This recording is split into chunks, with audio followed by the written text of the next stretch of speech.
India से 99 सांसदों के साथ राहुल गांधी अलग हो जाएंगे? बहुत अहम सवाल उठ खड़ा हुआ है, क्योंकि ममता बनर्जी ने भी पश्चिम बंगाल में कांग्रेस के साथ छल किया है।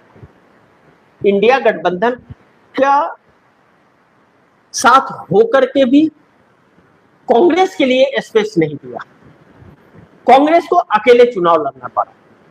लेकिन कांग्रेस पहले चरण के मतदान के पहले ही अपने आप को कहीं न कहीं अलग करके ममता बनर्जी के लिए स्पेस दे रही थी कि वह सत्ता में आ जाए। लेकिन अचानक ऐसा क्या हुआ कि कांग्रेस हमलावर हो गई ममता बनर्जी के ऊपर भी।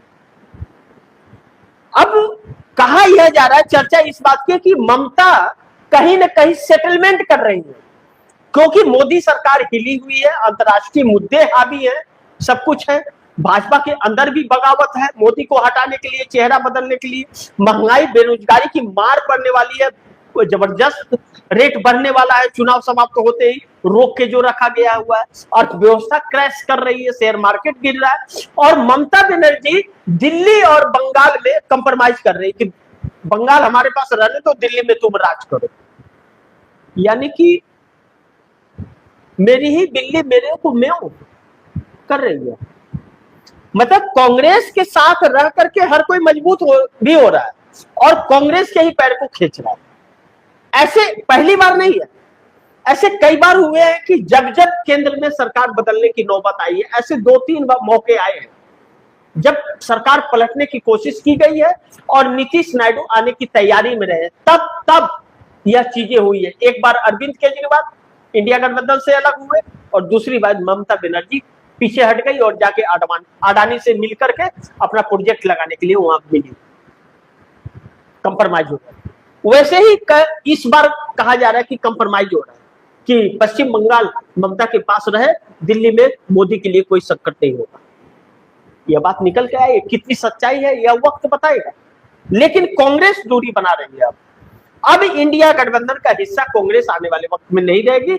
अपने 99 सांसदों के साथ वह कांग्रेस इंडिया गठबंधन से अलग होने वाली है। यही वजह है कि अरविंद केजरीवाल, तेजस्वी यादव बंगाल पहुंचे,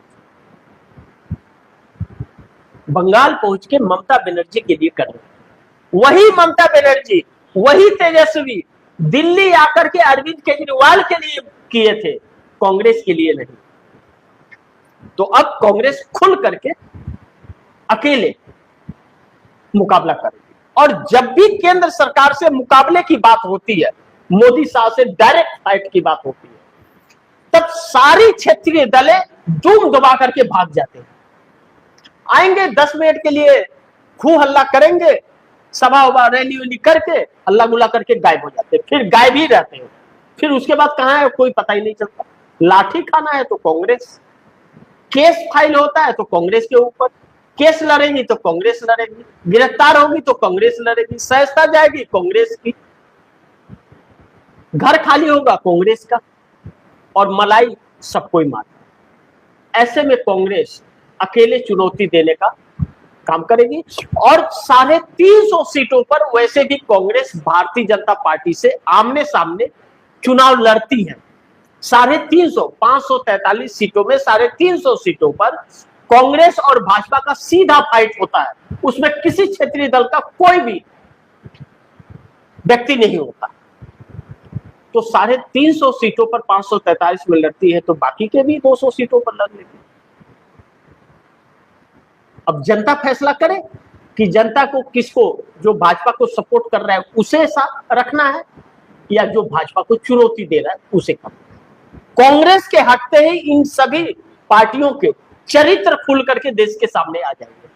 कांग्रेस की आड़ में यह लोग नकाब पहन करके भाजपा को पर्दे के पीछे से सपोर्ट करते हैं और अपनी राजनीतिक रोटियां सेकते हैं। तो अरविंद केजरीवाल को तो निपटा दिया मोदी ने, और निपटा दिया तेजस्वी यादव को भी। तो अब बची है ममता। तो ममता का क्या होगा यह वक्त बताएगा। लेकिन ममता अगर हार गई तो फिर ममता समाप्त हो जाएगी। अरविंद केजरीवाल से भी बुरा हाल है, क्योंकि उनका भी कोई जनाधार नहीं है। तो देखना यह होगा कि भाजपा डील कर लेती है या भाजपा उनको खत्म कर दे।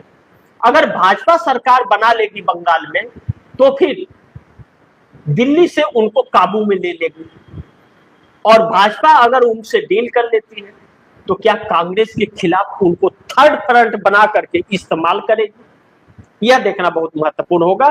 क्योंकि चुनाव आयोग इतनी कड़ी मेहनत करने के बाद इतनी शांति से भाजपा बैठ जाएगी ऐसा लगता तो नहीं, लेकिन 4 मई का इंतजार करना होगा।